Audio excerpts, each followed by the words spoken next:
পবিত্র রমজান মাস শেষে শনিবার দেশে উদযাপিত হতে যাচ্ছে পবিত্র ঈদুল ফিতর, কিন্তু এই দিন রাজধানীর ঢাকা সহ দেশের বিভিন্ন বিভাগে শক্তিশালী কালবৈশাখী ঝড়ের প্রবল শঙ্কা রয়েছে।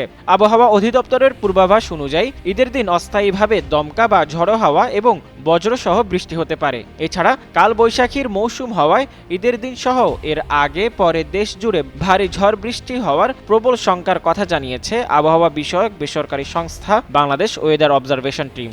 বৃহস্পতিবার সংস্থাটি তাদের সর্বশেষ পূর্বাভাসে জানায়, ঈদের আগের দিন থেকে শুরু করে পরবর্তী 3 দিন দেশের বিভিন্ন অঞ্চলে দফায় দফায় ঝড় বৃষ্টি হতে পারে। বিশেষ করে ঈদের দিন আবহাওয়া সবচেয়ে বেশি বৈরী থাকার সম্ভাবনা রয়েছে, যার ফলে উন্মুক্ত স্থানে ঈদের জামাত আয়োজন বিঘ্নিত হওয়ার আশঙ্কা দেখা দিয়েছে। পূর্বাভাস অনুযায়ী ঈদের আগের রাতেই দেশের উত্তর পশ্চিম অঞ্চল দিয়ে একটি শক্তিশালী কাল বৈশাখী ঝড় প্রবেশ করতে পারে। সংস্থাটি বিশেষভাবে সতর্ক করে জানিয়েছে, ঢাকা, ময়মনসিংহ, সিলেট, খুলনা ও বরিশাল বিভাগের অনেক এলাকায় ঈদের দিন সকালে ঝড়ের বৃষ্টির উচ্চ সম্ভাবনা রয়েছে। পাশাপাশি সকাল থেকে দুপুরের মধ্যে এই ঝড় রংপুর ও রাজশাহী হয়ে অন্য বিভাগে ছড়িয়ে পড়তে পারে। এমনকি দুপুরের মধ্যে এটি চট্টগ্রাম বিভাগেও পৌঁছানোর সম্ভাবনা রয়েছে।